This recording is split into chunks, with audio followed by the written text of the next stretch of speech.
May 29, 1453. After more than 1,000 years as the jewel of the Byzantine Empire, the mighty city of Constantinople fell to the Ottoman Turks. It was the day that marked the end of the Middle Ages and the beginning of a new era. But how did one of the strongest fortresses in history finally collapse? Let's uncover the dramatic story of the Fall of Constantinople. For over a millennium, Constantinople stood as the capital of the Byzantine Empire. Founded by Emperor Constantine the Great in 330 AD, the city became the heart of Eastern Christianity and a hub of trade between Europe and Asia. Its massive triple walls, built by Emperor Theodosius II, made it one of the most impregnable fortresses in history. Many armies tried to breach it, none succeeded. But by the 15th century, the Byzantine Empire was only a shadow of its former glory. Surrounded by the rising Ottoman Empire, Constantinople stood like an island in a sea of enemies. In 1451, a young and ambitious sultan came to power, Mehmed II, just 19 years old. He was brilliant, determined, and obsessed with capturing Constantinople. The prize would give him control of trade routes between Europe and Asia, and cement his legacy as Mehmed the Conqueror. On April 6, 1453, Mehmed laid siege to the city with an army of over 80,000 soldiers. In contrast, Emperor Constantine XI had barely 7,000 defenders. Greeks, Venetians, and Genoese allies. Outnumbered more than 10 to 1, the Byzantines clung to hope that Western Europe would send help. But the Ottomans had a secret weapon: massive cannons, built by a Hungarian engineer named Orban. The largest, known as the Basilica, could fire stone balls weighing over half a ton, and it was aimed directly at Constantinople's mighty walls.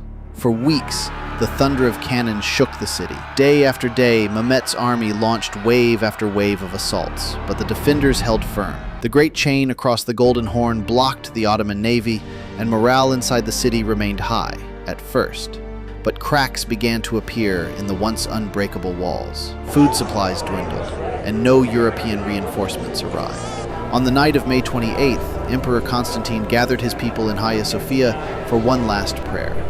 He then returned to the walls to fight alongside his men, the last Byzantine emperor standing where so many before him had ruled. At dawn on May 29th, Mehmed ordered a final, massive assault. Thousands of Ottoman troops stormed the breaches in the walls. The defenders fought bravely, but sheer numbers overwhelmed them. Emperor Constantine XI is said to have thrown off his royal regalia and charged into battle, dying as a soldier. As the sun rose higher, the Ottoman flag was raised over Constantinople. The great city had fallen. Mehmed II entered triumphantly, riding through the broken gates. He walked into Hagia Sophia, the grand cathedral of Byzantium, and ordered it converted into a mosque. The Byzantine Empire, which had lasted over 1,100 years, was gone. In its place, the Ottoman Empire would rise to dominate the region for centuries. The fall of Constantinople was more than just the end of an empire. It was the turning point between the Middle Ages and the Renaissance.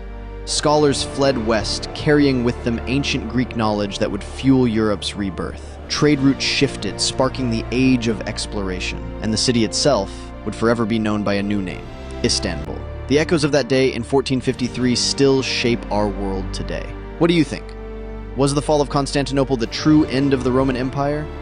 And how different would our world be if it had survived? Let me know your thoughts in the comments, and don't forget to like, share, and subscribe for more incredible stories from history.